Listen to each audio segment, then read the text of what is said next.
क्या हाल चाल साथियों। जब भी आप कुछ नया करते हो तो रिस्क भी बढ़ जाता है, लेकिन कामयाबी के चांस भी बढ़ते हैं। वो इसलिए क्योंकि आपने शिद्दत से काम किया है, लगन से काम किया है। लेकिन अगर उसमें कहीं फेलियर आता है तो आप उसका सलूशन, उसका हल भी ढूंढ लेते हैं। ऐसा ही हमारे पास जो ये पौधे हैं इनके साथ है। ये हमारे पौधे हर वैरायटी के 10-10, 15-15, करीब 2.5 लाख के पौधे हमने बाहर से इंपोर्ट किए और बड़ी मुश्किल से हमने इसका ये प्लांटेशन किया विपरीत परिस्थितियों में। आज ये 1 साल को होने को है। 1 साल में हमने देखा कि इसमें 70% से ज़्यादा पौधे मर गए। जब हम ये पौधे लाए थे तब ये कोकोपीट में थे, तो यहाँ पर लंबे टाइम तक वो फ्लाइट में रहे, फिर सफ़र में रहे, तो इस कारणवश अधिकतर पौधे हमारे फेल हो गए। जो पौधे बचे हैं अब हम उनको कैसे मल्टीप्लाई करें। किसी वैरायटी का 1 बचा है, किसी के 5 बचे हैं, 4 बचे हैं, इस तरह। तो विपरीत कंडीशन में हमने लगाए हैं, उनका क्लाइमेट अलग है, हमारा अलग है। तो हमने क्या किया, अपना यहाँ का रूट स्टॉक है L49, वो लेकर हमने ये इनार्चिंग विधि से पौधे तैयार कर ली। हमारे पास ये इस वैरायटी का सिर्फ सिंगल पौधा बचा था, तो हमने इससे ये डबल कर लिए। अब डबल आगे लगा देंगे इनको हम, ये 3 हो जाएंगे, 3 से फिर और बढ़ाएंगे। तो इस तरह ये बढ़ा के हमारी संख्या ज़्यादा हो जाएगी। आप ये देखें, ये बीच बीच में फील्ड खाली है। एक वो वैरायटी है, उसका 1 बचा है। एक ये वैरायटी है, इसका सिंगल बचा है। ये वैरायटी है, इसके करीब 6 पौधे बचे हैं। अब 6 से हम ये देखो कितना स्वस्थ पौधा है। अब ये नई वैरायटी है, इनका ट्रायल चल रहा है। इनका अब की बार पहली बार फ्रूट आया है और फ्रूट भी काफ़ी अच्छा है, बड़ा फ्रूट है। लेकिन ये मिठास कैसा रहेगा, अंदर से रंग कितना अच्छा पाएगा, दोबारा मई के महीने में फिर ट्रायल होगा कि मई में ये कितना फ्रूट देता है। फिर ये नई वैरायटी आप लोगों को मिलना स्टार्ट हो जाएगी।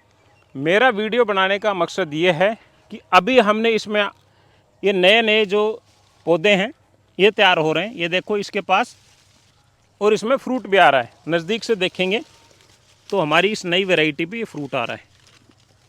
1 साल के पौधे हैं। ये तो ताइवान पिंक से भी ज़्यादा ग्रोथ कर रहे हैं, लेकिन इसके पौधे अभी से हम नहीं दे रहे हैं, ये ट्रायल पे चल रहा है। अगर साथियों सक्सेस होता है तो अपने देश को एक नई वैरायटी मिलेगी, एक नया पौधा मिलेगा और किसानों को अच्छे रेट में मिलेंगे। अब हमारे पास 8 वैरायटी है, 8 में से अगर 2 भी अच्छी निकल गई तो उससे ही हम आप लोगों की पूर्ति कर पाएंगे।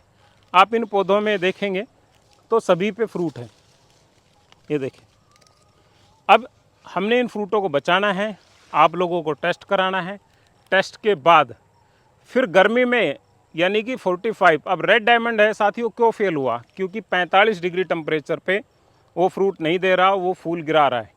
तो वही कंडीशन हमने इन पे देखनी है कि अगर ये 45 डिग्री पे भी गर्मियों का फल उठा रहे हैं जो बरसात में हमारा पकता है, तो ये वैरायटी अपने देश में सक्सेसफुल है। तो आप भी इस तरह, अगर आपके पास कम पौधे हैं, 1-2 पौधा, आपको लगता है कि आपका पौधा बहुत अच्छा है औरों से, तो आप इस तरह, ये हमारी पुरानी विधि है ग्राफ्टिंग की, इनार्चिंग, इस विधि से आप पौधा तैयार कर सकते हो।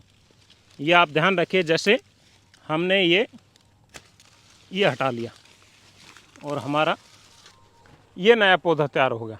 अभी देखो कितना स्वस्थ पौधा तैयार हुआ है। हम क्या करेंगे, अब इनको, इन जो खाली जगह है हमारा, इनके अंदर वापस प्लांटेशन करेंगे। नेक्स्ट ईयर फिर इनका रिजल्ट आएगा और पौधे तैयार होंगे। तो धीरे धीरे हम इनको बढ़ा रहे हैं। तो साथियों, ये एक नया सब्जेक्ट था।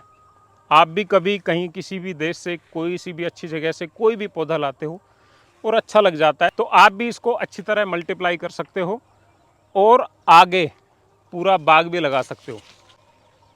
तो साथियों, ये आपके लिए एक महत्वपूर्ण जानकारी थी।